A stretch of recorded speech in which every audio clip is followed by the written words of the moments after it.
Hello, everyone. Kate, how are you? It looks like everybody's trickling in. Yeah, we can't see you, Joe, just so you know. We're just see your screen. We don't see your camera as well. There we go. There you are. Hi. Sorry about that. That's okay. Critical information. So there's folks still coming in. I think we'll give it about a minute more and go from there. It looks like it's evening out. Kate, should we just get started, or how do you feel about this? Sure. Yeah. Why don't we just go ahead and get started? Okay. All right. Good afternoon, everyone. Just starting up the lab here. My name is Joe Minicozy with Urban 3, and for the rules of how we do these labs for folks that are new to the lab, these are basically an open-ended presentation based off the questions that were emailed to us as folks signed in for the lab. So we'll try to get through those first, and then at around with about 15 minutes toward the end, we're going to break to Q&A with the audience. So you'll see the button to click below to put a question in. My colleague Kate Ryba is going to be joining us at the end and help moderate the conversation, and she's going to be collecting the questions. So if this spurs anything as we're chugging along, feel free to provide input, and we'll take it from there. So one of the questions that came out in the survey was, this is actually a question from the last lab that I only got part of the way through. So I'm just going to go ahead and finish this. But what do you do when you're in a stable population that's not changing?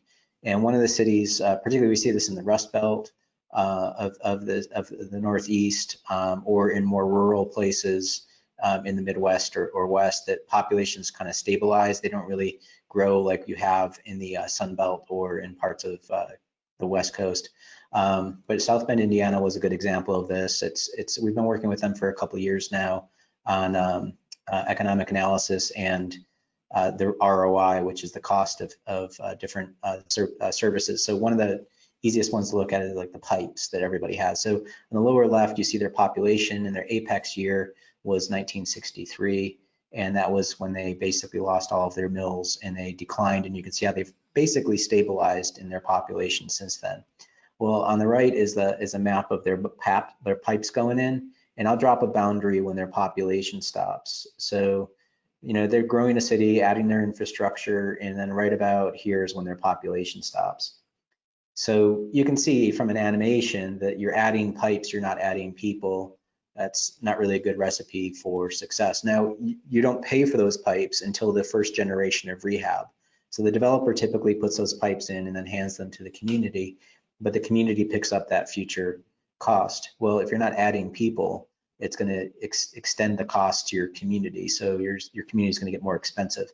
So on the blue line is their pipe growth indexed against their population growth in red. And you can see how much more pipe they've added since the 1930s. And effectively had a stable growth of population. The population growth that they're at now is basically where their population was in 1930. So this is how much pipe they have. They've got enough pipe to go from South Bend to Asheville, North Carolina. And to show you how patterns work, this is what you can do inside your community to look at, just even if you're not growing, well, what does your housing look like? So this is 88 houses in a 1970s pattern. It's like the grandfather or the godfather of all cul-de-sacs. It's a cul-de-sac with cul-de-sacs. It's like a little lollipop neighborhood, but these are 88 houses done in this pattern. So for the community, we measured the roads, the water pipes, the sewer pipes, and stormwater, and the total cost. So the total cost of infrastructure for these 88 houses is $122,000. That's the cost plus the reserve of replacing the infrastructure. And just taking 10% of their taxes, that's about 21,000. So right there, you can see if you only have 21,000 coming in as your revenue and your cost annually is 122, that means you have a $100,000 subsidy right there. Now to take 88 houses and do a different pattern, these are 88 houses done as a grid. And again, 88 houses, single family detached, but the grid structure is going to be more efficient from an infrastructure standpoint. And we can also measure that. So to show you the efficiency, it's about 80,000 for the infrastructure. And again, 10% for them is going to be 21,000. So that's less of a subsidy. Or let me do it this way, that you're 79,000 of cost versus 122. So it's 1.5 times more cost in the 1970s neighborhood. You're getting about the same, you're actually getting a little bit more property taxes in the 1920s neighborhood versus the 1970s neighborhood. So more cost, less revenue means that it's almost 1.8 times the subsidy. So just by going into the community and pulling some small examples and just saying, all right, well, how much asphalt is there? What's the cost of replacement? And just using little examples like this can help the community see that not all housing is the same in pattern or cost to the community. Now their population has been basically stabilizing in the city and flipping out into the county, which is it's a bit of a self-inflicted inflicted loss to the community. There's some great stuff out there. There's this one plan from John Nolan where he talks about developments taking place across the city line in the adjacent county. So in the 1920s, when the Asheville plan was being created, like we knew that this was happening. We knew that there was county growth happening outside that city line. The same is happening in South Bend. So, measure the stuff on the inside of the city to see that. So the other thing is what's going on from a valuation standpoint, just inside the tax revenues. So that this is the taxable value of the city. It's about $4.1 billion of value. But once you look at the exemptions and other things that get taken out, that actually knocks the value down to 2.7. So you go from 4.1 down to 2.7 in valuation. So this is a different way of showing it, which is we showed them the loss in light blue of unpaid taxes. So those are exemptions. Really, you should be paying for that, but the government's basically giving you a get out of tax-free card. Now, when you zoom in, you can see that it's not equal on everybody. You can see that this property has so much more exemptions on it right here versus this one here. So this one's getting a little bit taken off. But net over the whole city, the net loss of taxes is $51 million. So even though you're not growing, just be aware of the existing subsidies that are baked into the system. Because if you're not getting new growth, you need to understand what the costs are, as I showed you earlier with the pipes, but also where your loss of revenue that you don't see, because these are just invisible checks that are being taken out of the system. So just be transparent about your policies and what those effects are and how that manipulates the market. If you're getting these kind of gifts, that's the development pattern that you're going to take. Another question that we got from folks is, my community grew mostly, so going from the Rust Belt to new growth, my community grew mostly in post-World War II without a downtown. How do you add one? We've been working with a series of communities that are new growth, usually outside of big cities like Los Angeles or Atlanta, Charlotte, Raleigh. But this is Rancho Cucamonga. I love saying Rancho Cucamonga. This is Rancho Cucamonga, California, a suburb of Los Angeles. And just to give you a regional picture of this, this is San Bernardino County, which is a massive, massive, massive county. This is Los Angeles County right here. Rancho Cucamonga is part of the San Bernardino leg that comes off of Los Angeles. This is Riverside County just below it, another large county, but here's Los Angeles. When we look at Los Angeles as a metro, it's basically it looks like what we'd see in a city. You can tell where downtown is, obviously, but it really is a macroeconomic model that spreads into 3 different counties, actually 4. But the Inland Empire is an area that's a bunch of different cities. It's actually a pretty large area, but it's essentially a area outside of an edge condition outside of Los Angeles. So here you can see Rancho Cucamonga right here. This is Redlining's home to Esri software. So just cleaving off a little piece of San Bernardino because it's a huge county and most of it's desert out there anyway. So just this is the area that's basically part of the Inland Empire, and here's Rancho Cucamonga within it. But one of the things you can see within the model is you can see the kind of the spread of the same typology of development straight across the model. It's a little hotter, closer to Los Angeles because folks want to be closer to commuting in. And the only real terraform that changes is when you get out to Redlands, and you can start to see where downtown Redlands is. So all of these places grew up without really buttressing their downtown, but for San Bernardino, Redlands. And so it's basically all the same shape. And when you look at the Riverside part of the Inland Empire, you see the same thing. Corona has a little bit of a downtown, and Redlands had a much more powerful downtown up until World War II, but then sort of hollowed it out. But you can still see what's left is their mountain, and then the other one is down here at Temecula. But generally, it's the same kind of reds and yellows, some green low areas, but not really the shape of what you'd see in a downtown. And just to give you an idea what we look for when I say shapes, these are Rancho Cucamonga versus Redlands, Ontario, and Upland. So all of these are cities within the Inland Empire. And you can see what Redlands has done inside its shape. So typically, Redlands has a pretty traditional pattern of the suburban area is pretty flat and the downtown area is spiked. In Rancho, Ontario, and Upland, you can see they're just basically tabletop flat across the models. Now, where you're going to see the difference is going to be in the peak value per acre. So the top of the model for Redlands is at 25 million. Even though they're half the value of Rancho, their average value per acre is a whole lot less. So the average value is the average across all of the models. The peak is where you find their downtowns. And you can see that the other cities outside just generally don't have a whole lot going for it on the peak. When you get into the Riverside, Corona, the stuff done in Riverside County, you can see Riverside's not that much more valuable, from 26, let's call it 27 in Rancho, to 30 in Riverside, but Riverside has so much more of a spike to it than Rancho, even though their average is a lot lower. And you can pretty much see how low the average is just in all the green that they have here. Temecula, which is interestingly 116,000 people versus Rancho at 178,000. Temecula is only 10 billion less, but it's got a peak in its model of like 3 times more.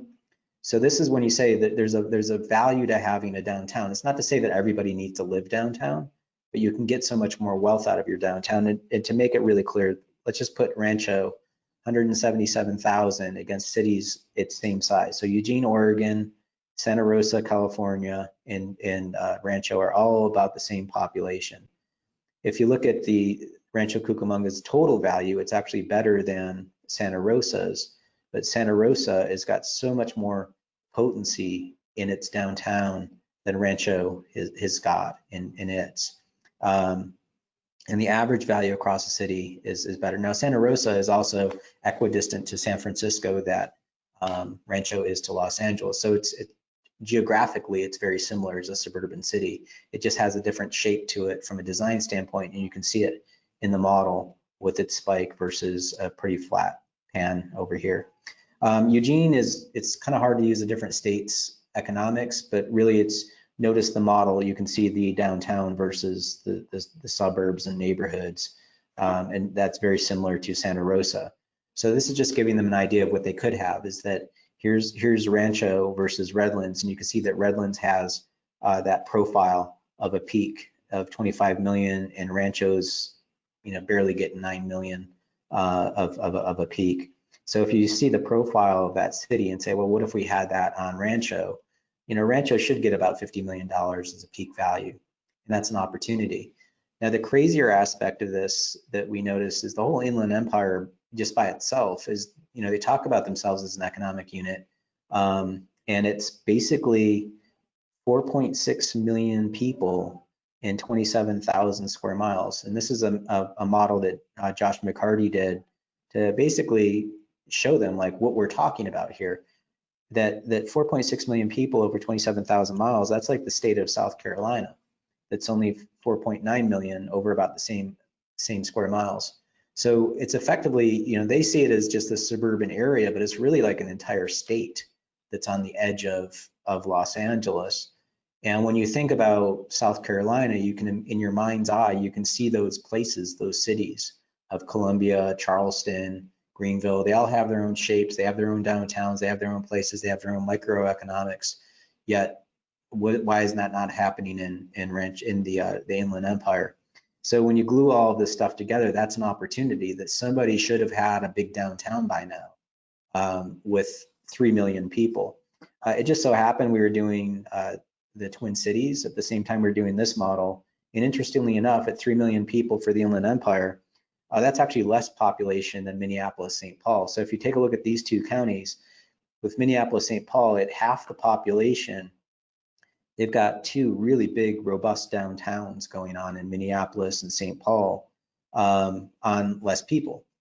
So we just, just for, I guess, a geographic joke, we just dropped downtown Minneapolis in to show how much higher of a peak they've got. Now, again, remember, on less people, that you've got 3 million people, you have somebody somewhere in here has the opportunity to make a Minneapolis happen, or even half of Minneapolis, but still that's how big downtown Minneapolis is compared to Rancho Cucamonga.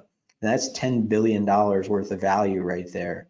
And that area could be somewhere, anywhere in here. We just dropped it in there. So this is a process that they're going through, is a planning process to say, okay, as we grow up, why does it matter?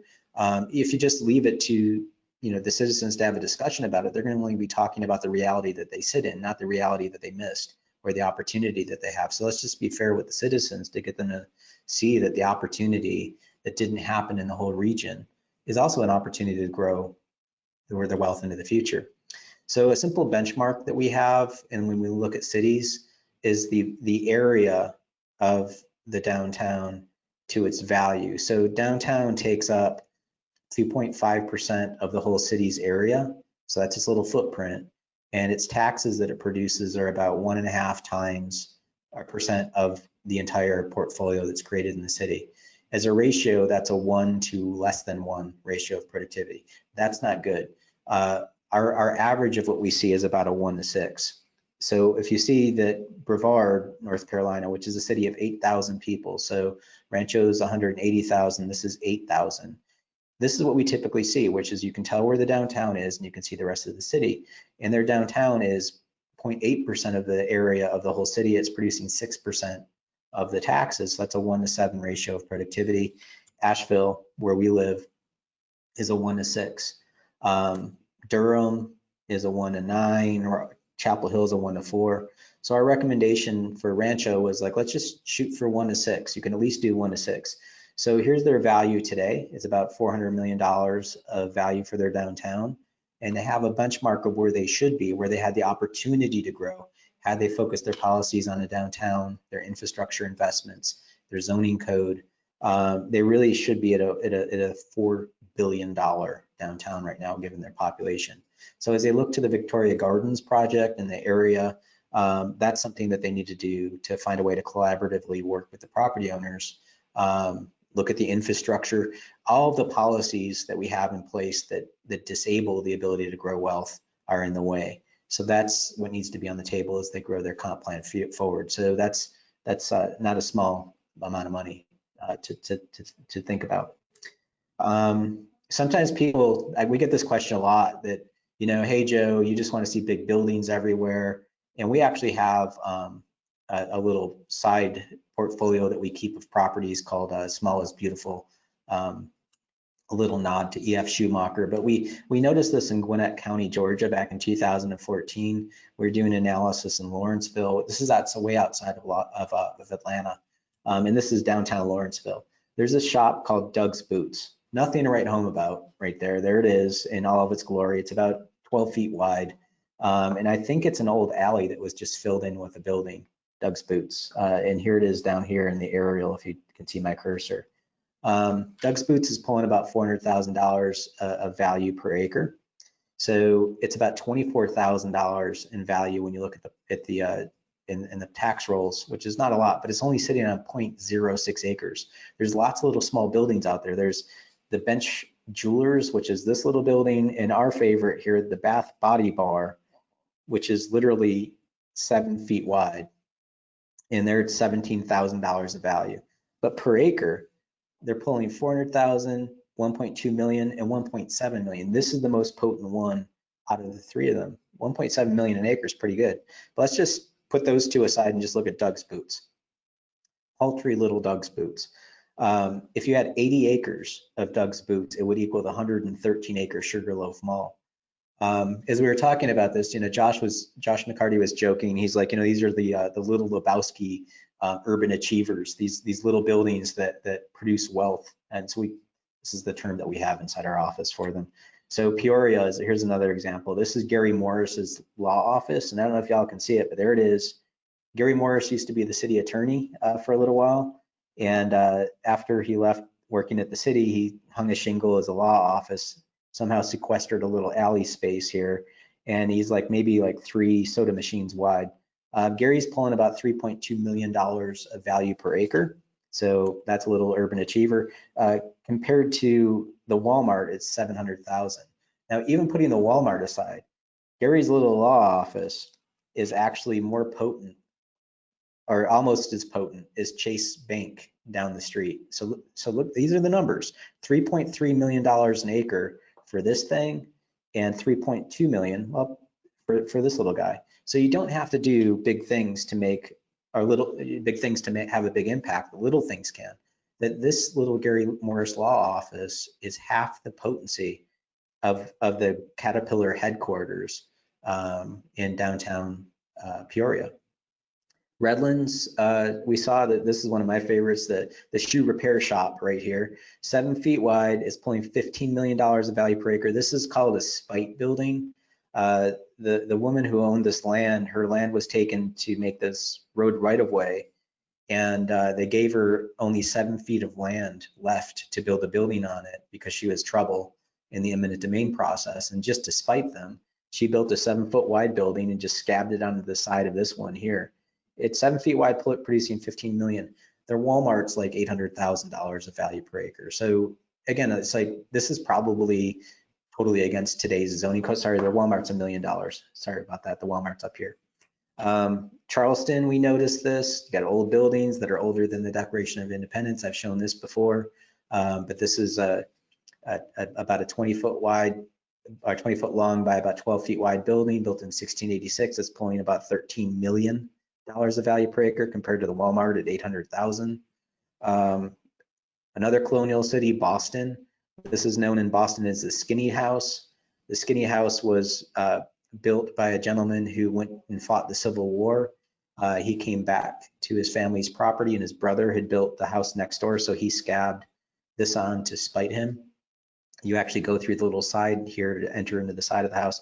$62 million of value per acre on a lot that's 10.5 feet wide, built in 1874. So think about that wealth over the 100 plus years that it's been there. Another colonial development, Washington D.C.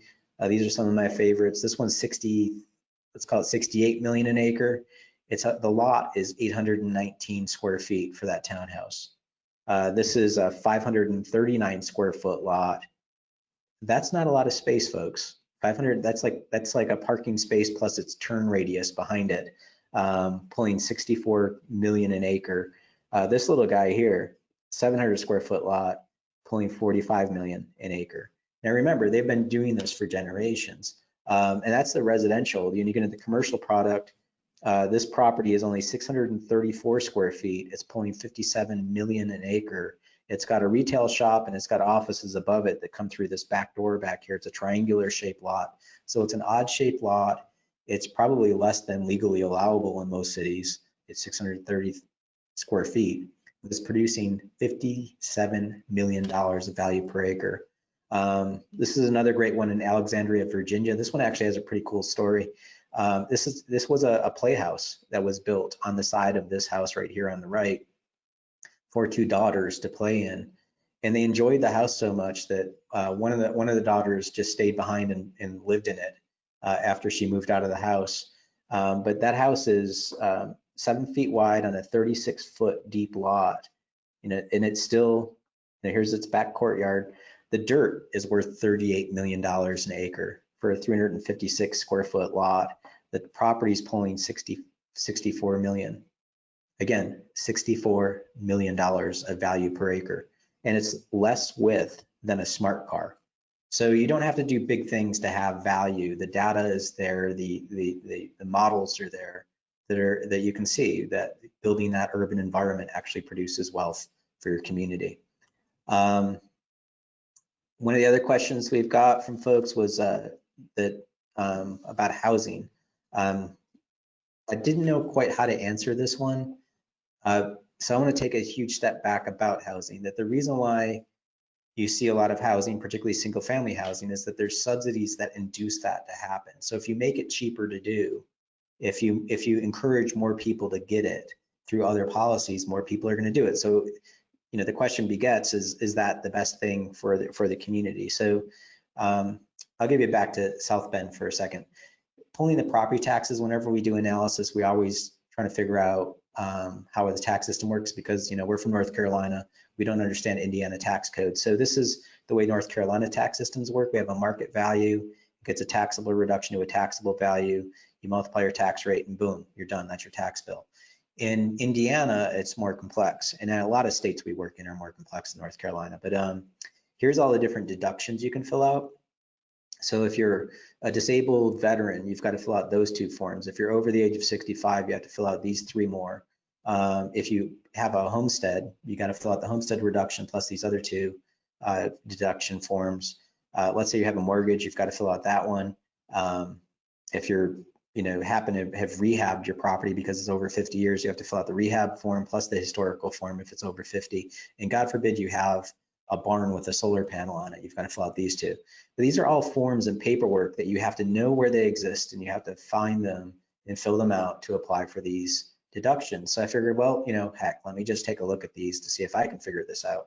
And I'm seriously not making this up. These are actually their forms and their restrictions or directions on how to get the deduction. So let's just look at the supplemental homestead deduction, and let's just all read this one together. An individual who is entitled to homestead standard deduction from the assessed value of the property under section IC, blah, blah, blah, is also entitled to receive a supplemental homestead deduction from the assessed value of the homestead to which the standard deduction applies after the application of the standard deduction, but before the application of any other deduction, exemption, or credit for which the individual is eligible. I stared at this for a good half hour trying to figure out, what does that even mean? Like, how does this work? And so apparently, like, maybe everybody in Indiana has an attorney in the family that can get through this gibberish. How we craft policy can disable the equity of how somebody could actually use the policy. And I see this with zoning codes sometimes. There's just all gibberish, and it's like, my mom can't read that. You know, I can barely figure out what's going on. And it's not to say my mom's stupid. It's just that she just has a high school education. What does she know? You know, so is that really fair for folks? But putting that aside, once you get your gross value, subtract all your deductions, you get your net assessed value, multiply your tax rate, that's your tax bill. That's one option of the way that Indiana's works. They also have the second option called the circuit breaker, where they, you know, tax you. If you do the homesteading, then they throw you into this bucket where you're only taxed at 1%. If you're an other resident, you're taxed at 2%, so that would be rental. Or if you're everything else, rental, or if you fail to like fill out the exemption forms. And if you're everything else like commercial, you're at 3%. So when I was presenting this, you get the better deal, by the way. The assessor figures out how you can pay the least taxes, and you get that option, which is super awesome. Hey, you don't have to pay for your government that you use. But when I was presenting this in Indiana, I asked the audience, I said, okay, so let's just take a look at this real simply. Homestead, other resident, commercial. What's the difference between 1% and 2%? And the audience shot back 1%. And I said, no, that's the straight math. But when you read it, 2% is double 1%. So if you're a renter, you're paying 2 times the taxes that a homesteader is. How is that even fair? Now, let's say you just, you know, couldn't figure out the tax forms. Maybe you found them frustrating. Then you get penalized at twice the taxes. That's kind of crazy. And then commercial, you're paying 3 times. So just be aware of this and these policies and how that affects your cash flow. And also understand that if I'm a commercial property owner, I'm going to find other means of not being penalized.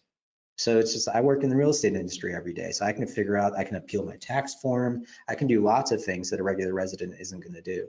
So this is where we inadvertently harm ourselves, because it sounds good to not charge extra taxes for a resident, but that's the majority of your land.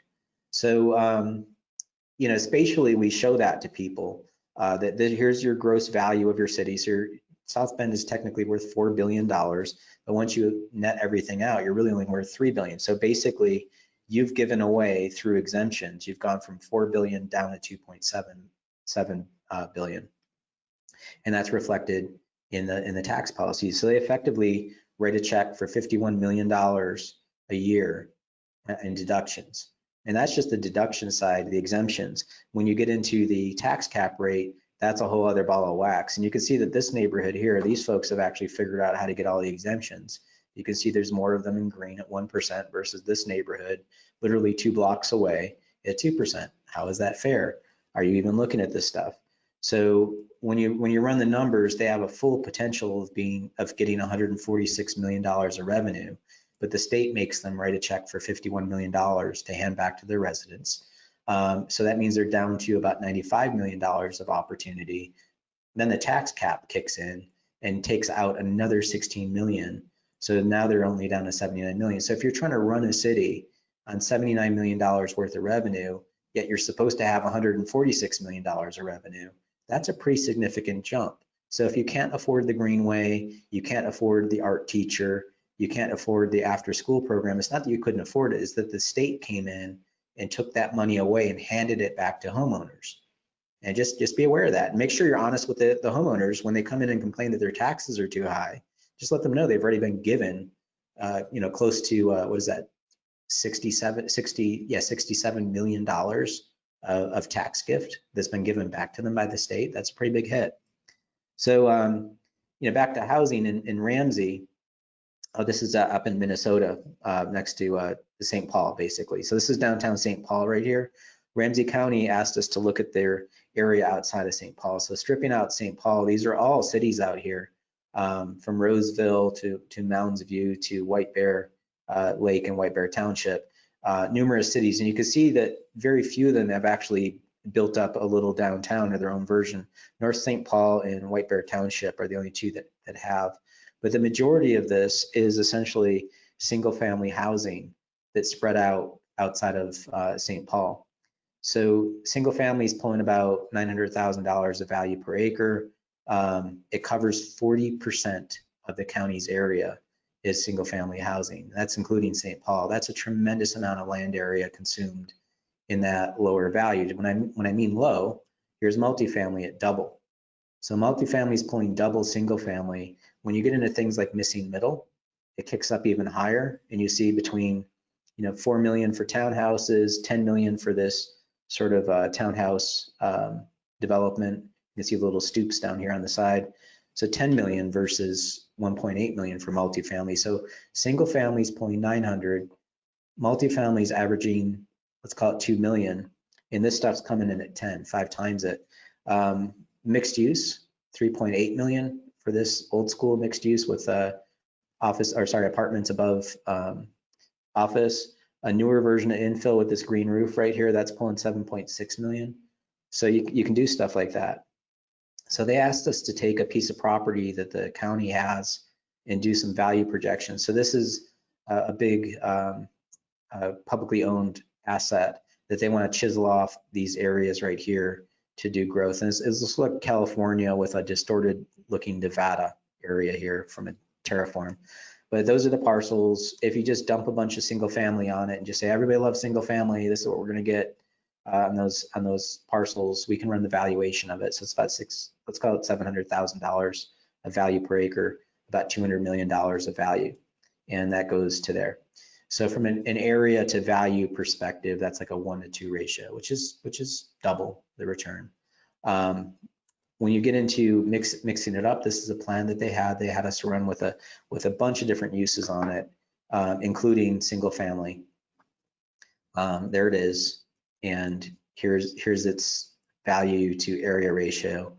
So that's actually better. That's double what you saw in the last one. So we just figured, well, you've got enough single family detached. Let's just go ahead and do more multifamily and more mixed use that you already have in your community, and mix it up a little bit better, because you have plenty of single family detached. So here you go, 1,400 units of housing. So it's not like we're not doing housing, but that now you're up to 2.5 million an acre, or close to $1 billion of value. So that goes to this, which is an area to value ratio of 1:6, which is closer to what we typically see in cities. And this is, again, just using stuff that's already in their community to put that in. So let's recap. If you just do single family housing, you're going to be at 700,000. If you mix it up a little bit, you're going to more than double that. And you can be at, what is that, 4 times if you do mixed use. So when you say housing is what people want, we have to realize that if you're charging me so much less in value to do something like that, well, heck yeah, I'm gonna take that option. So of course I'm gonna want that. You're giving me a gift. You know, the infrastructure area and opportunity of all that land is the same in all of these, right? It's the same couple hundred acres. So why are we just taking the low route out and getting low wealth? And you can see in Roseville, their situation, they don't have a downtown. They never built one because they 100% suburbanized. So when we talk about housing, it's a really complex thing to get into because of all of these subsidies that are baked into this and the policies that go behind the reason why we do single family housing, particularly in our country. And that goes all the way back to the New Deal program. So just be aware of that it's not an invisible hand in the marketplace. Let's see, how are we doing on time? So another question we got, let me kind of skip ahead on this one. I'm running out of time here.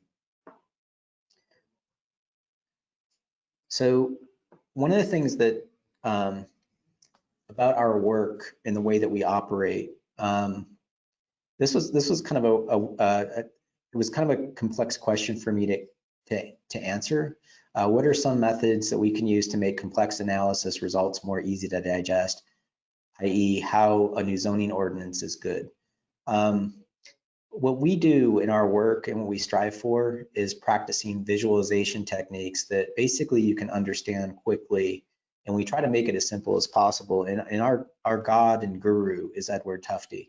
My favorite thing I like to show about Edward Tufte's work is the Space Shuttle Challenger disaster, in which he takes it and shows the miscommunication that happened when technocrats or technicians get involved in this. So I would challenge everybody, anybody that's a zoning administrator, make things easier for the audience to understand. I'll give you the example. So the engineers actually knew that there was probably going to be an explosion or something damaging when before the Space Shuttle Challenger launched. So they freaked out. The executives are like, okay, please tell us what's going on. And I'm kidding you not. These are the overhead slides from that. So here are the engineers communicating. So rocket scientists are communicating to the executives, and this is their lead in their presentation. This is their title slide. Temperature concern on the SRM joints. Like, what does that mean? What's an SRM joint? And you're concerned? Like, I'm concerned about my hair loss. I'm not going to die, right? Concern in my world means something totally different than an engineer's world. So then here's the second slide, data. It's like, okay, what does this mean? Like, how are you as a presenter of information making it relevant for the audience to understand this? And they're not. They're just proving how smart they are. And there's like, oh, here's more. Here's the third slide.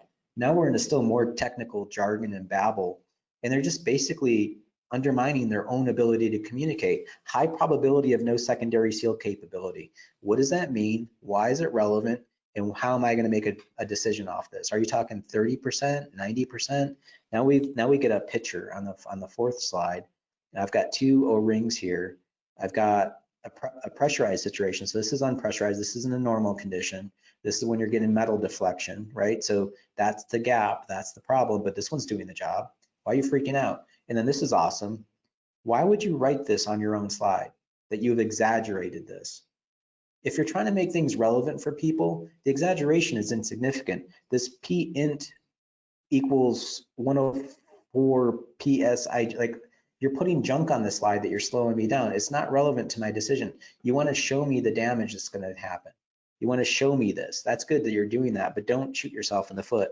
And here's like much worse visually than SRM22, more jargon, more numbers. And then, okay, here's your conclusions. Just read any of this stuff. It's all digits and jargon, blow by, whatever that means. You know, development motors had putty packing, which resulted in better performance. All right, pack more putty on it. Let's launch. You know, we have millions of dollars invested in this. This teacher needs to get up in space. Congress is on our butt about cutting our budget, and y'all are concerned about something.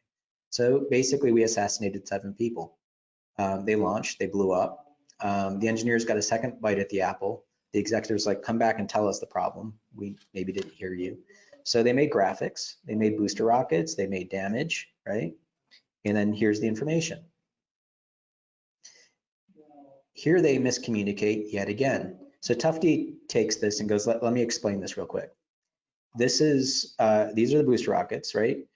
Why would you put the launch sequence on here? 1, 2, 3, booster rocket A, booster rocket B, booster rocket. All that stuff is insignificant. You're putting stuff on the slide that is totally irrelevant to you making your argument. What's important is temperature and damage. So start there. Let's rearrange them based on temperature. So here's all the booster rockets. This is the best launch ever. Here's when most launches happen at 70 degrees, because it's not always 80 degrees in Florida. And you can see at 65 degrees and everything south of that, you've got damage, damage, damage, damage, and you want to launch way over here at 29 degrees. When you see that gap, you can see and deduce what the problem is going to be. And that's what you need to do to the audience. The audience needs to understand what's going on, the relevancy behind it. And you have to go out of your way as a communicator to find visually relevant ways of explaining it. So when we do our models, that third dimension of bringing in that z-axis of information is showing the relevancy. That's why our information is quickly digestible to most folks. But I just for fun, I pulled some, because you mentioned zoning, or the questioner did. This is how I used to explain zoning when I worked as a zoning administrator, that you have cities have ingredients, so does pizza. So when you look at pizza, you have ingredients of making pizza. Well, the same is true of making a city. You have the ingredients of it. So new urbanism or urban design is all about mixing those ingredients. Euclidean zoning is all about separating those ingredients. So in my world, the neighborhood should look just like the pizza that it comes from. So when you're talking to people that have day jobs, planning isn't their specialty, but they're on the planning commission, they're interested, make it easy for them. Don't go in talking about FAR and all sorts of gibberish jargon and stuff like that. That's not relevant. We did a transfer of development rights policy for preserving historic buildings in I think it was 90 or 99 or something like that. And so we just hand drew cartoons that here's a historic building, here's its zoning. So the zoning is bigger than the building. Why on God's green earth would anybody save that building if I could tear it down and build something bigger? So why don't we allow them, if they preserve the building, they can detach the zoning and transfer it somewhere else in downtown. Once we made this simple cartoon, it explained it to people. And I just love this cartoon from Calvin and Hobbes. You know, you've got to realize people get involved in zoning like this. This town isn't big enough for the both of us. Yep, I reckon we'll have to annex part of the county. Mom won't let us play with guns. I get to be the zoning board. You know, it's just people get involved with their community because they want to help make decisions. So you have to be clear about it. So finally, you know, this says the same as that.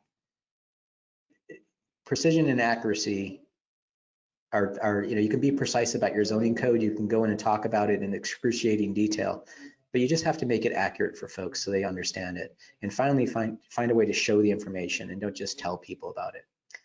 Now with that, these next two questions are closely related.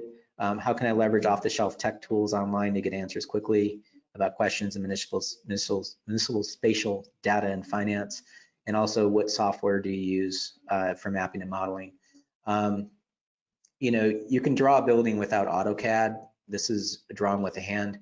You don't need software to make the point if you're going to do that. So yes, it's easier to do a production set of drawings with AutoCAD. It's easier from a production standpoint, but AutoCAD's a really complicated software to learn. If you have the talents, you can actually just draw a building by hand and convey the same information. So rather than think about the technology, think about what you're trying to convey. Then work your way backward from that. And maybe it's software is your option. There's off-the-shelf free software like QGIS. We use Esri because Esri is what most cities use. and Esri is sort of like the Ferrari of GIS software. So we use that because it syncs up with cities that do it.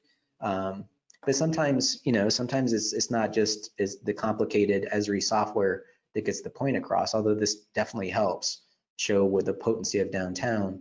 We wanted to show them the valuation, so we made, in effect, this is an area chart of the area of how they consume the city, and this is the value. So this is effectively 2 pie charts done as squares to show people that parking pays very little money compared to its cost of roads, and this stuff that takes up the majority of your community gives you very little. It's the buildings that produce wealth. So think about the information point that you want to convey. Think about how do you make that easy to understand and make it relevant. And it might be a pie chart, it might be a map, it might be a 3-dimensional model. But you want to start with understanding what's happening and then find the easiest way to communicate it. With that, we're at 1:45. I'm going to check in with Kate and see where we are. Hey there, no one's yet chimed in with any questions, so everybody feel free to do that. And in the meantime, maybe you could share the high point example or something else that you skipped over. Okay. Yeah, the high point one, the question for that, let's see, where was that? So this was a question about going from 2 ways to 1 way.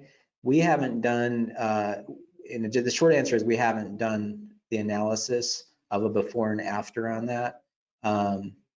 So I couldn't really answer it that way, but we have done a projection analysis in High Point to go on a road diet. But putting that aside, there is this newspaper article where the city of South Bend did it themselves. So they took their 1-way pairs that were in their downtown and did 2-way splits, but they actually showed what came in new development. Now it's hard to say that was it just the roads that did this? Don't over assume that a road project is going to like change the world. I'm just going to say that, because there's market forces at play, there's shifts in capital markets, where money's going in market behavior and in investment. So what we just all witnessed in most cities across the country in the last decade and a half is a massive investment in hotels. That's probably going to dry up post-COVID. There's lots of things that are happening in the marketplace that shift the value in investment. But back to High Point for a second. Duany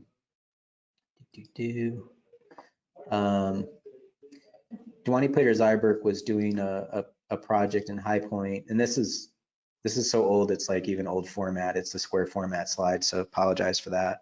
But here's Greensboro, and High Point's down here off to the left. High Point's kind of an interesting town in the fact that its downtown has a bunch of private convention centers. So they're really jumping up because they're super, super valuable buildings, but it's a pretty small town. It used to be the epicenter of the furniture industry in those convention centers where people do the furniture swaps. But anyway, they did this Ignite High Point master plan. Duany Plater-Zyberk did a road diet because they wanted to basically leave downtown as the convention core, and you can see the big footprints of those convention buildings.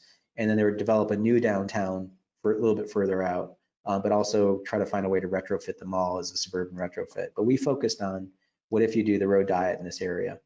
So the black stuff are the new buildings that are basically going from surface parking lots to new buildings. So here's the before and here's the after.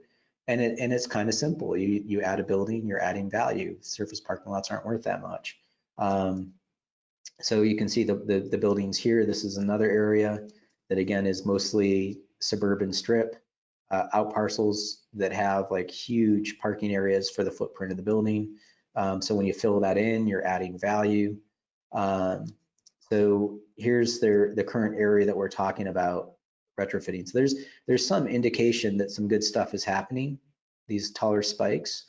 So that's the area that we're going to focus on filling in the uptown area. So here's the area today and what's going on compared to the downtown. So it's nothing like the downtown, but it's got some stuff happening. the comps that we used for comparing urbanism, obviously if you're going from a suburban area to an urban area, you don't use comps that are in your current area of suburbia. So you want to go find complementary downtown uses, transition commercial corridors, other cities that have done road diets or first ring proximity neighborhoods. So we went into Greensboro, Asheville, and Charlotte and found examples. So in Greensboro, here's downtown. South of the tracks is this area called South Side. That's a retrofit of townhouses, mixed-use buildings, and infill properties. It's an easy comp to grab because it's literally in the same county. And this was done in 1995. So here's the plan of the townhouse mixed-use core over here. It's pretty much gone from greenfield to a retrofit fill-in.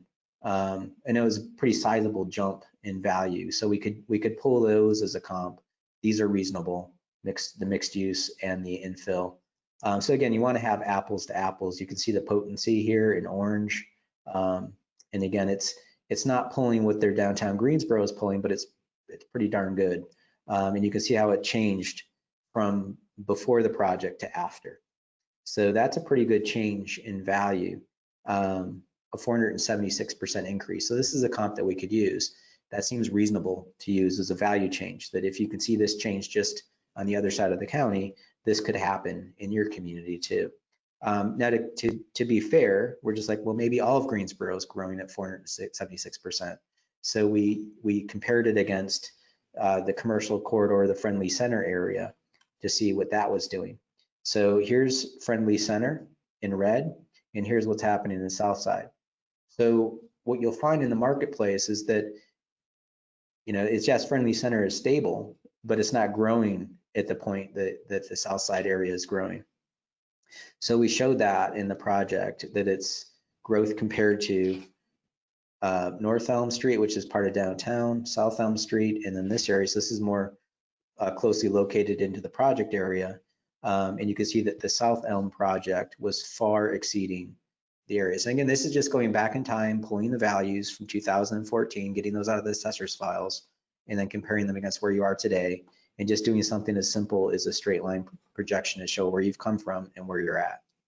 Asheville, like lots of cities have a prime downtown. This is Asheville's downtown, and this little red line here is the second downtown, or West Asheville, and it's all along Haywood Road. So here it is, these little infill buildings here.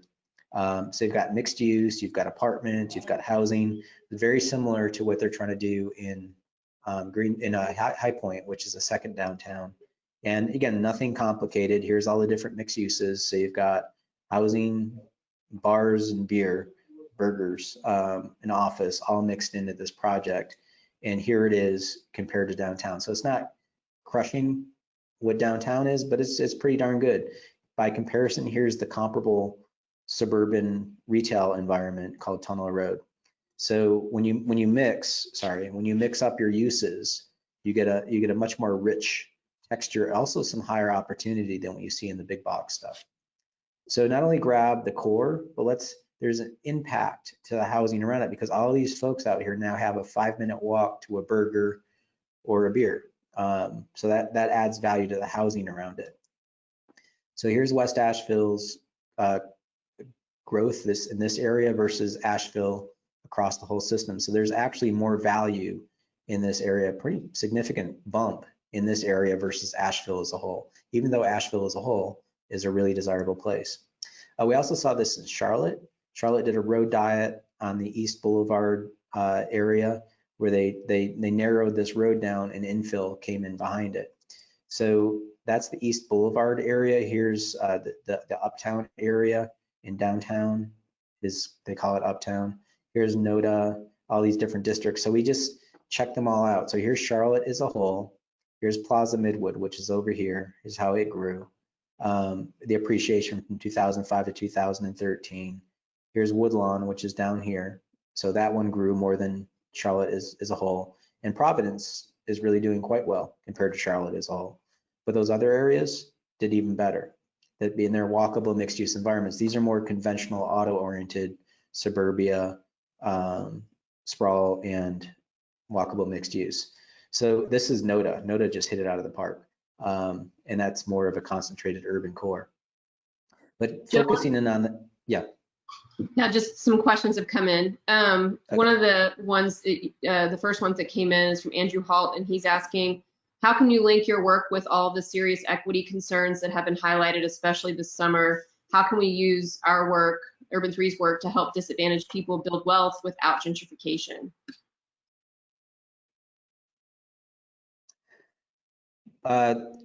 That's a complex question. Let's break that down. First of all, let's remove gentrification for a second, because everybody should have the ability to wealth build.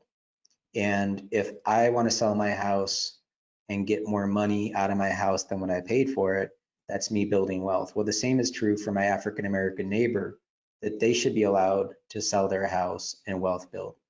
So I think that we need to be conscious that when we say the word gentrification, sometimes that's a good thing for people, that they're growing wealth. But since we're talking about that, let's talk about some things that undermine that. So we've done a redlining analysis in Kansas City. That's putting the gentrification question aside and now looking at equity. For those of you that don't know redlining, there's a great website called Mapping Inequality by the University of Richmond that keeps track of all the redline maps. In 1934, as part of the New Deal program, we enacted a system of mapping communities. Let's see, I'll go to the front of this. So it's, just so you know, a little inconvenient truth is that it was part of a Democratic administration that we created the 1934 Housing Act to create a system of getting more people into single family housing. Now the racist side of it was the adoption of redlining, so that the federal government adopted this program and they said, hey, y'all in your communities adopt a map that basically breaks down your community into good investment, desirable investment, declining investment, and then hazardous. Now hazardous, the forms that they created, and I'll just jump down to Miami on that one.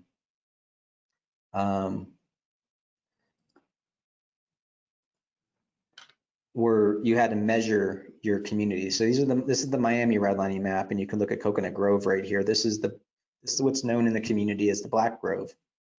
And you can see they even label it the Coconut Grove Negro section in Miami.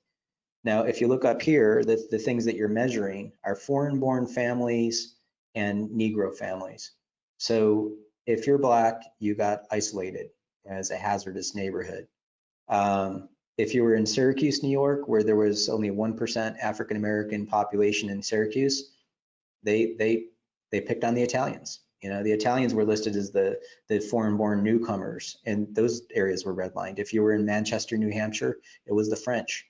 But predominantly, they isolated African Americans independently of immigrants. In Minneapolis, we saw that it was not only African Americans, it was also Jews. Some Jews were not labeled, but some were. You know, it's kind of it's super gut wrenching to read these documents. But there's plenty of really important information in here that they actually talk about no detrimental influence. So why are you you've got no problem in this neighborhood. Well, why did you call it hazardous? And if you look at the numbers, let's put aside our biases for a second and just read this.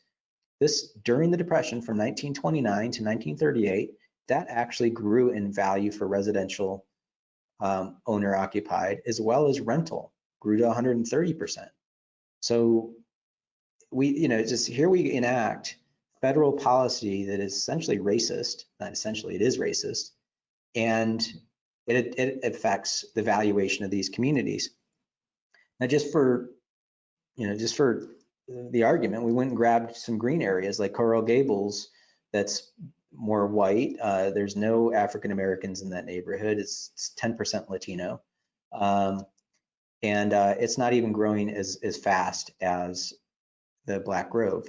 So just grabbing a bunch of other areas like White Grove, Bay Shores, and then Liberty City, Inner City, Miami, notice how the red areas grew at more value more wealth through the Depression than the green areas. So again, Florida was hit particularly hard in the 1930s with the Depression and a bunch of hurricanes. And those areas that were sequestered and redlined actually grew in value. So back to Kansas City for a second. That, when we talk about intergenerational wealth, that was 30 years. We stopped doing redlining in 1963. So here's Kansas City, Kansas, and Kansas City, Missouri. So we dropped the red line map on them. Troost Avenue is this red line right here, and you can see east of Troost is predominantly African American, or sorry, predominantly redlined in yellow and red areas. We dropped it on our race map, and you can see white people in blue, green is black, orange is Hispanic. And here we are 60 years after we stopped doing redlining, and you see all the African Americans trapped in those neighborhoods of the east side.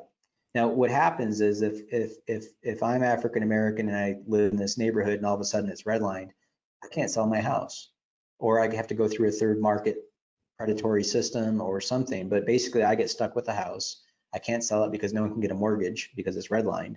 So that creates a downward spiral of wealth building or wealth exaction from that family. So what we were looking for from an economic standpoint is, well, what's the results of that? Well, if you can't sell your house goes to your kids move to Chicago, they don't take care of the house because they're just like, I don't ever care about Kansas City anymore. So we're looking for vacant lots, which is when the house falls down or falls into disrepair. And these are all the vacant lots. And you can see the strong correlation between red and yellow areas in vacant lots in both Kansas City, Missouri and Kansas City, Kansas across the river. So there you go. So that's about 3 square miles of vacant lots in the Kansas City, Kansas side and about 7 square miles on the Missouri side. And sure enough, looking at today's value, you can see when you tapestry the redline map on the economic model, there's a haircut each district takes in its valuation. A significant haircut. Now remember, we stopped doing redlining in 1960. So we now have to ask the questions, well, what are the other policies that are in the way of growing wealth in these communities? Is it due to title constraints? Is it due to zoning issues? Are there other things that have caused this problem to fester for the last 60 years? And that's removing the wealth from the families within it. If we go on the Kansas side, it's even worse. So just focusing in on Kansas for a second, this one little 3 square mile area, or sorry, 3 half square mile area. Up here, you can see all the vacant land. So the folks in that neighborhood, what's your attitude when a good 3/4 of your neighborhood is vacant? You're like, well, people that are left are like, screw it, I'm not paying my taxes, and who could fault them? So not only are you're delivering services, there's roads and sidewalks and pipes out there, but you're getting very little taxes out of what's left in that neighborhood, and it's pretty dismal. You're looking at 732 lots in that neighborhood that are vacant, pulling an average value of $400 a lot. That's ridiculous. Now, when you look at a house on that property, it's only pulling $17,000 in taxable value, which is not great. But there's an opportunity here because 17,000 is 40 times more than 400. So the way to balance this or bring back that system is to get some houses built on it. So Josh McCarty was doing this and went back in time and looked in the redline data and pulled the valuation and just hit the delete button and said, let's just assume this policy never happened and those houses could stay and matriculate the way that every other neighborhood could, and those houses paid taxes. So you got 732 houses taking a future value. Basically, those houses could have paid $30 million in taxes over 80 years. So another way of looking at it, and when I talked to their community, I said, look, your great-grandparents followed a racist policy, and they effectively wrote a check for $30 million and put it into the shredder. They basically destroyed $30 million in this one neighborhood. Imagine this across your whole city. So this is the cost of following these policies and not understanding this stuff. Now, the way to stabilize this, or a way of looking at reparations, is 18 houses. It would take 18 houses in this neighborhood to at least make it level and keep it from bleeding out any more money. Now, the problem is when you go into the marketplace, it's going to be $180,000 to build a house, and the bank's going to take one look at that and go, well, hey, Joe, the tax value is $17,000. There's no way in heck we're going to give you a mortgage. Is that racist? I think so. But you can't change the banks without federal policy or other policies to change, because they're right, it is a risk. But what the city can do is the city can adopt a bond to pay for 18 houses. They can use their general fund to pay for 18 houses. They can do a TIF to do 18 houses. I mean, surely you can find 18 people that are reasonable bets to be decent mortgage payers and that have a job in town. So a lot of this is just finding a way to realize there's systems that you can change and there's systems that you can't, but there's always a solution if you're willing to be creative and look for it. And Kate, I don't know if I got to that whole question. Yeah, I think so. We're past time now. I should probably do, oh, sorry. Okay, we're past time. Let me just close up with this. We should probably just do a whole lab on equity and wealth. And maybe we'll do the October lab is that. But the next lab on September 24th, we have a special guest. Take a screenshot of this. We post copies of all of our videos on our YouTube channel. Next month, we have a special guest in Heather Worthington. Heather's awesome. She was our former client at the city of Minneapolis and the director of long range planning. And whatever you hear about single family and the war that was weathered in removing single family zoning, Heather was at the front end of that. But Heather is also a former city manager, and she now has her own firm working on community economics. So we're pleased to have Heather as part of our next lab. And if you need us for anything, for lectures or projects, please reach out to Kate and Caitlin for other lectures or projects. And I want to thank you all for your time.